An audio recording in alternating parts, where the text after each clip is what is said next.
Des éléphants en armure piétinant les champs de bataille, un roi assoiffé de vengeance et un empire prêt à tout pour sa survie. Non, ce n'est pas un film d'Hollywood, mais l'histoire méconnue du royaume du Dahomey et de son roi guerrier, Béanzin. Restez bien accrochés, aujourd'hui on plonge dans une guerre où les éléphants sont devenus des armes de destruction massive. Le Dahomey, situé dans l'actuel Bénin, était un empire puissant au XIXe siècle, réputé pour ses redoutables guerrières amazones et sa culture militaire. En 1889, Béanzin devient roi et hérite d'un empire sous pression.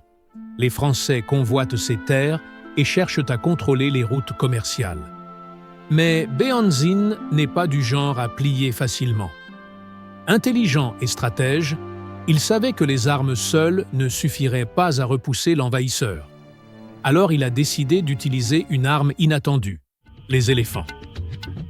Les éléphants ont longtemps été des symboles de pouvoir en Afrique, mais Béanzin est allé plus loin. Il a fait entraîner des éléphants pour la guerre.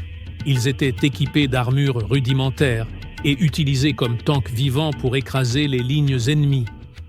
Imaginez, des tonnes de muscles fonçant sur vous, les défenses acérées et des guerriers tirant des flèches et des lances depuis leur dos. Les soldats français, malgré leurs fusils modernes, étaient terrifiés par ces bêtes indomptables.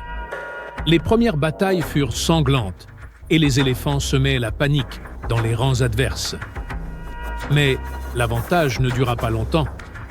Les Français, après avoir été pris de court, ont rapidement adapté leur stratégie. Ils ont concentré leurs tirs sur les éléphants, les abattant avant même qu'ils n'atteignent les lignes ennemies. Malgré la bravoure de Béanzin et ses troupes, l'avancée coloniale était inévitable. En 1894, le roi fut capturé et exilé en Martinique, marquant la fin de l'indépendance du Dahomey.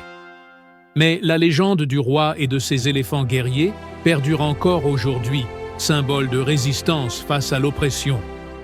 Vous connaissiez cette histoire incroyable? Dites-le moi en commentaire. Et si vous voulez d'autres récits épiques et méconnus de l'histoire africaine, abonnez-vous, likez et activez la cloche. À très vite pour d'autres histoires qui secouent